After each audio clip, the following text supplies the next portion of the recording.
ยังเอาดีไปเด้อของเคยเสียเคยหายก็สิขึ้นมาหาผู้เก่าตกน้ำบ่ไหลตกไฟบ่ไหม้พันลาย้อนคุณงามความดีเฮาตั้งให้คุณงามความดีไว้ได้เอาเขามาโลดเป็นอย่างบ่ได้เลือกสัตว์วันนานี่หน่อยเฮาประทานใดนี่เท่าใดก็บ่ว่าได้โยมเด้อต่อมาแม่ออกคือว่าไม่ออกหัวค่ำขอบคุณมาจากบ้านสงเมืองนครไกรสอนมาบ้านสงเนาะ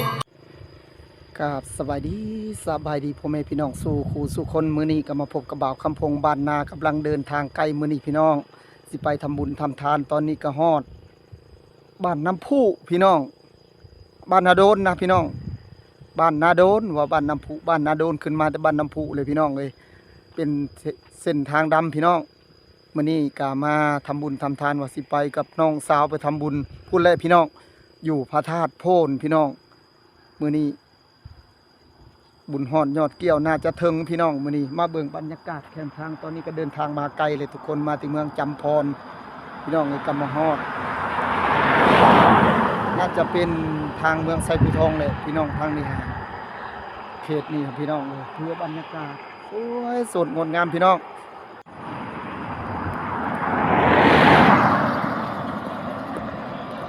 มื้อนี้ก็มาเบิ่งบรรยากาศพี่น้องบ้านทางหน้าจักสิเป็นบ้านหยังพี่น้องโอ้สวยสดงดงามพี่น้องเลยกำลังสิมุ่งหน้าไปทางพุ่นเลยพี่น้องจักเป็นบ้านหยังอันนี้ฮะแต่ว่าบ่าวคำพงกะหากมาเป็นครั้งแรกนี่แหละพี่น้องเลยคือว่ามุมสูงงามพี่น้องสวยสดงดงามพี่น้องมาเบิ่งมุมทางหน้าพูดเป็นบ้านน่าจะเป็นบ้านหยังพี่น้องแต่ว่าบ่าวคำพงก็อยู่ที่บ้านนาโดนทางแบงบ้านนาโดนตอนนี้ทุกคนกำลังสิมุ่งหน้าไปอยู่พระธาตุโพนพี่น้องตอนนี้ก็ไปกันพี่น้องเลยสวยเติบเลยตอนนี้พี่น้องตอนนี้บ่าวคำพงก็ได้มุ่งหน้าใกล้สิฮอดพระธาตุโพนแล้วทุกคนหอบจอจันใกล้สิฮอดเลยพี่น้องเลยตอนนี้ก็แค่คนคือน่าจะแมนมาทำบุญเลยพี่น้องรถล่างโอ้หลังกันมาพี่น้องตอนนี้มาเบิ่งบรรยากาศแคมทางโอ้สวยสดงดงามเลยพี่น้องมีแต่ต้นตาลพี่น้องพี่น้องมีแต่ต้นตาลพี่น้องถือว่าใส่ลายพี่น้องเพิ่นปลูกบ่รู้ว่าแนวใดพี่น้องน่าจะปลูกเลยพี่น้องเลยเพราะว่าเพิ่นประดับประดาพี่น้องทางสิเข้าไปหาพระธาตุโพนตามทุ่งนาได้พี่น้องอันนี้ฮะโอ้ยพี่น้องมีแต่ต้นตาลงามใส่ลายอยู่พี่น้องเลยโอ้ทุกคน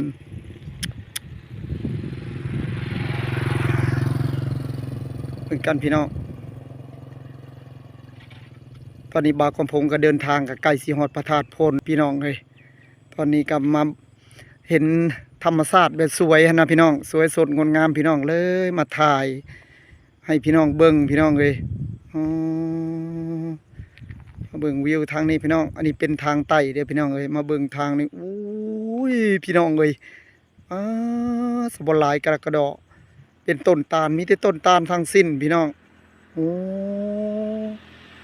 น่าจะพึ่ปลูกเมียนเลยพี่น้องเอาก้านไปเห็ดพลอยพี่น้องถือว่าหมากมันเพิ่นไปขายพี่น้องโอ้ยพี่น้องเลยถือว่าสวยสดงดงามมาเบิ่งบรรยากาศหากระเห็นนี่แหละพี่น้องเลยโอ้สวยสดงดงามพี่น้องพี่น้องวันนี้ไปกันก่อนทุกคนเลยใกล้สิเที่ยงแล้วตอนนี้ประมาณเที่ยงแล้วได้ทุกคน11 โมงแล้วได้ทุกคนตอนนี้ไปก่อนทุกคนสวยแล้วตอนนี้ก็ฮอดพระธาตุโพนนะทุกคนเอ้ยตอนนี้ก็ดี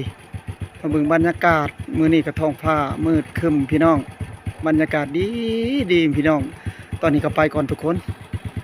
ตอนนี้บ่าวคำพงก็มาฮอดพระธาตุโพนสิได้เข้าทำบุญทำทานเลยพี่น้องตอนนี้ก็มาจอดรถมาฝากรถเพื่อนไปก่อนทุกคน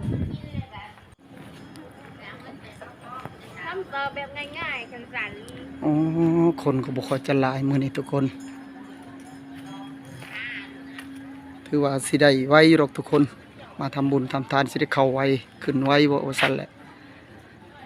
จุดนี้เพิ่นขายคันมักเบงพี่น้อง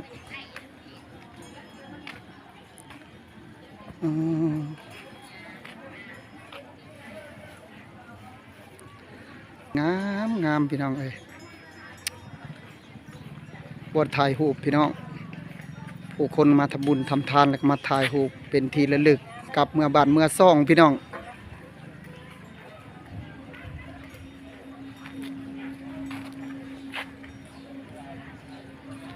มากับน้องสาวมากับน้องสาว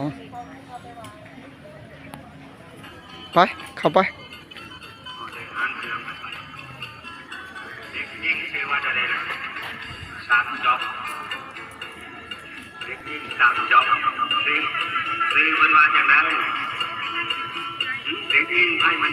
คนจะเศร้าหรือว่าจะเศร้าคนยังบนลายพี่น้องบ้านซอกมันจะค่อยเป็นโซนบริหารโซนในเขตที่ปัจจัย10,000 กีบเนาะเพียง20,000 บาทตอนนี้ก็หลายคนทุกคนมาทำบุญทำทานมีพระธาตุโทน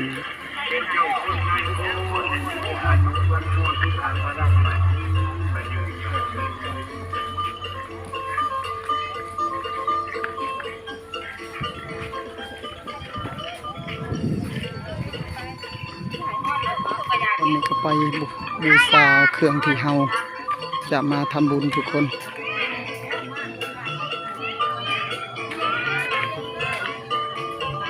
สบายดีจะเริ่มต้นต้องมันไม่ออกคือว่าไม่ออกมาเลยวันขอบครัวมาจากบ้านคนใต้และคนไปตอนนี้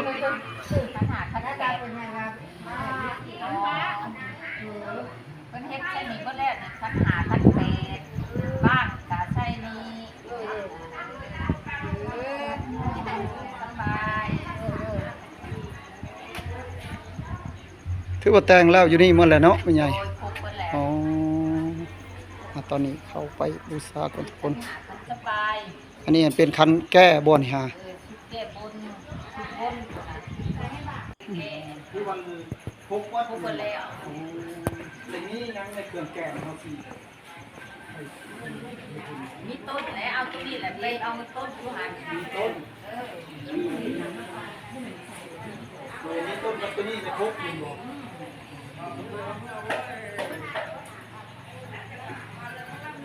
ลาอะไรก่อนอีกพัน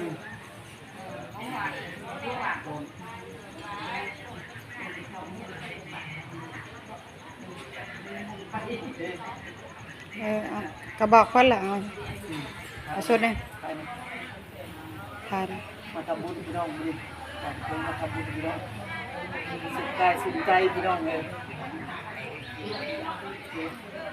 โอเคบ่ตอนนี้พรีเพนทุกคนเพราะว่าครูบาอาจารย์เพิ่นประสันเข่าทุกคนบ่ทันตอนนี้เรากำลังรอทาแต่งเครื่องถาดเนาะมาทำบุญทำทานทุกคนที่ว่าแล้วเป็นทีเรียบร้อยตอนนี้มีแต่นั่งถ่าอีกจักหน่อยกันมาแต่สันเข่าเฮาก็สิได้ขึ้นพี่น้องทำบุญทำทานอยู่ถึงพี่น้องเลยคนกำลังมาพี่น้องมื้อนี้ก็มาทำบุญทำทานให้สุขอกสุขใจพี่น้องอิ่มอกอิ่มใจเดินเติบลงมา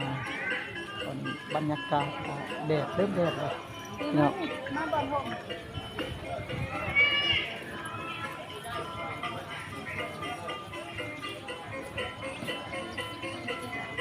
คนเริ่มลังมาพี่น้องหักใครแต่ว่าฝนบัวไรตกพี่น้องเพราะว่าเศร้าเบิ่งเศร้านี่ขึ้นคือฝนที่ตกเลยละเศร้านี่แต่ว่าเมื่อเบิ่งตอนนี้สวยแดดขึ้นแล้วทุกคน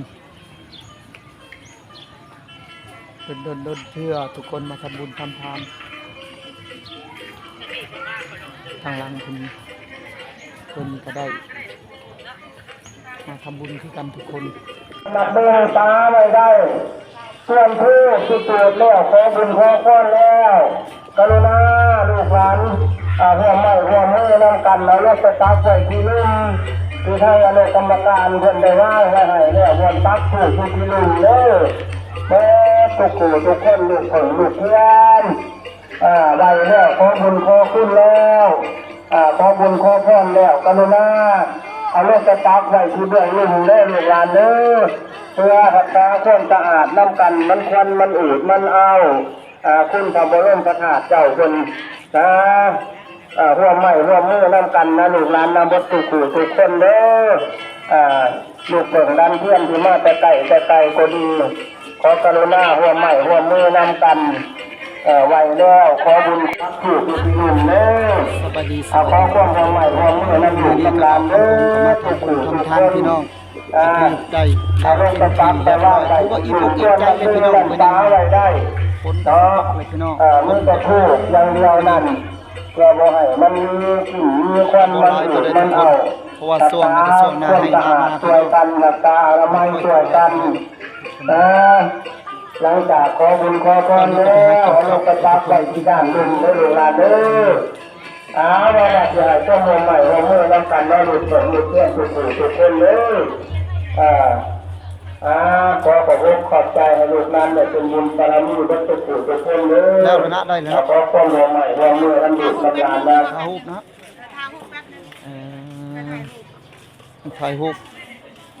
ถ่ายรูปงามๆทุกคนได้เลย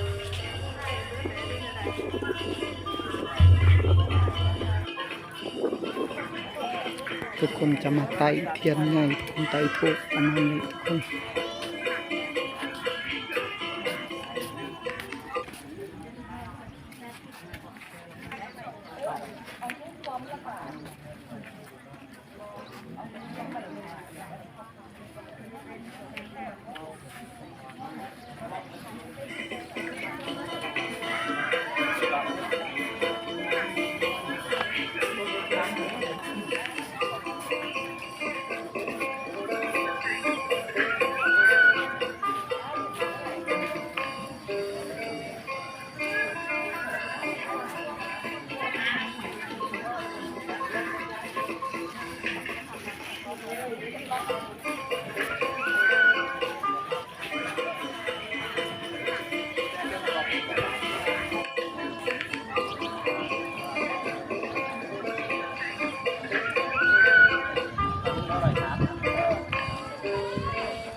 ตอนนี้ก็เริ่มสิบ่ายฝนสิตกแล้วพี่น้องอีกบ่โดนจักหน่อยบากระพงก็สิได้กลับบ้านและมื้อนี้ก็มาทำบุญทำทานกับสุขกายสุขใจพี่น้องอยู่ที่วัดพระธาตุโพนทุกคนมีบุญหลายสายยาวบ่าวคำผงทำบุญทำทานพี่น้องอิ่มอกอิ่มใจ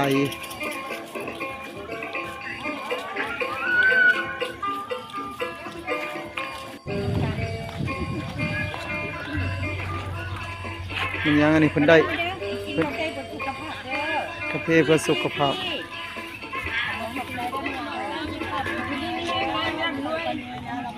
อ๋อ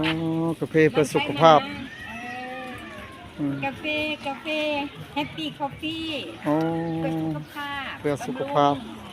ก็ต้องญาตินอนรับได้สบายหลับสบายเนาะสบายราคาหันศพหนึ่งอันนั้น200,000 บาทปีอันนี้บริขายเพราะว่าเอามาหันไห้กินฟรีโดยใจบ้านสนไซโดยไซโบกโลดอ๋อเบิ่งลองเบิ่งน้ำเพิ่นก่อน ลองเบิ่งน้ำเพิ่นก่อนทุกคน ดีแท้ แซ่บบ่ บริษัทใหญ่อยู่ ทางแหวนเดินยนต์ อ๋อ มีขวดพร้อมคันสนใจไปเฮือนขวด กดพี่เลยครับกดพี่ยาตรงนั้น อ๋อ เจ้าบ่อยากเอาก็ได้ยาไปขวดฟรีเจ้าขวดเดิน ทุกวงจรจะกดพี่เลยของวงจร อ๋อแสดงว่า ได้เสร็จพุ่งออกมาเบิด อ๋อ ก็เดินบินอ่ะแล้วเขาก็ อยู่นี่เงินเอาเองมีเพราะว่าทางบริษัทให้ อ๋อ ออกให้เพราะว่าลูกสาวไป เดี๋ยว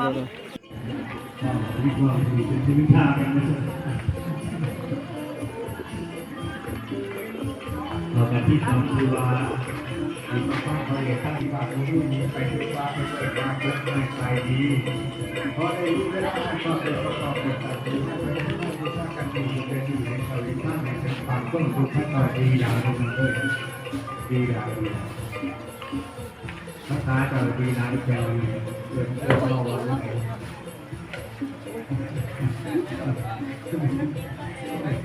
เป็นน้องเขาบอกภาษาพี่น้องเราเทิดอะไรต่อมาแมวคือว่าแมวเอ้ยคิดไม่ได้แม่ผู้โผงพอขอบคุณมาจากบ้านโน้นที่เมืองจำพ่อตอนเด็กๆกระจายอีกก็เลยอีกถ้าจะแล้วไปคิดที่เก่าเดิมดื้อถ้ามีเก่าไหลเก่าแม่นั่นแหละก็ไปมากปรารถนาถึงให้เกิดเป็นพวกมุ่งมั่นปรารถนาวิจัยอายุวันะที่ขาไปยังเอาดีไปยังเด้อสองเคยเสียเคยหายก็สิขึ้นมาหาคือเก่าตกน้ำก็ไหลตกไฟก็ใหม่เป็นลา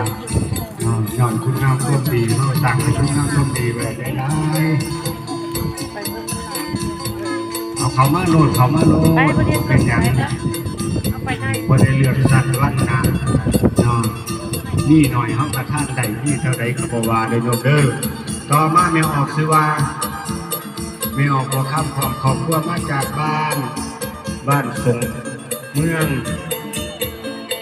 นครไกรสอนมาบ้านส่งเนาะนครไกรสอนคือกันที่ตระหนักปัจจัย50,000กี่กำลังอันได้บัดไม่ออกถอยมาจากบ้าน ครับที่11ดี นครไกรสอนบริหารบริเวณที่ปัจจัยอีก100 บาททุกก่อสร้างทางใหม่ดีแล้วพนักเมืองถึงกันดีละ จะได้ขาดกันบ้างท่านจะแล้วกันได้คืนคือเก่าทั้งมือเศร้าไหลเข่ามือแรงเมื่อไหลน้องก็มันอันนี้เป็นหลังใหม่เด้อเพิ่นกำลังสร้างทุกคนแต่ว่าใกล้สิแล้วพี่น้องเติมสิแล้วแหละโอ้มีพระใหญ่เด้อทางในมีพระใหญ่นะเด้อหากสร้างวังใดนี่รถได้นี่เด้อ ได้หางเครื่องไปเด็กยิ่งชื่อว่าจะได้3 จ็อบเด็กยิ่ง3 จ็อบคือเป็นวันอย่างไรเด็กยิ่งไทยมานี่มาจากบ้านส่งเนาะบ้านซ่องมันนครไกรสอนบริหารบริเกียรติมีปัจจัย10,000 กีบเนาะหางเครื่องตอนนี้การหลังจากมาได้ทำบุญทำทานทุกคนก็มาซื้อไข่ลูกทุกคนเป็นอาหารเที่ยงกำลังอยากเข่าแล้วตอนนี้มาซื้อน้ำไม่ข้าวใจดีพลุดให้พี่น้องลูกทุกคนกำลังเสริมสวยแม่นบ่ตอนเที่ยงมันแดดแห้งเนาะต้องกันเมียนก่อนแม่นบ่ต้องกันแดดก่อนแม่นบ่แม่นมาขายเครื่องคันนาบ่สวยกับบ่ปานใดเด้เนาะจะรับเขาเบิ่งโอ้แม่ค้าหน้าสวยเขาไปซื้อเครื่องซอยก่อนซื้อแล้วซื้อโอ้มักประเด็นต้มทุกคนมาซื้อของอยู่ของกินตอนนี้หารข้างนอกทุกคนหลังจากออกมาไปทำบุญทำทานทุกคนมื้อนี้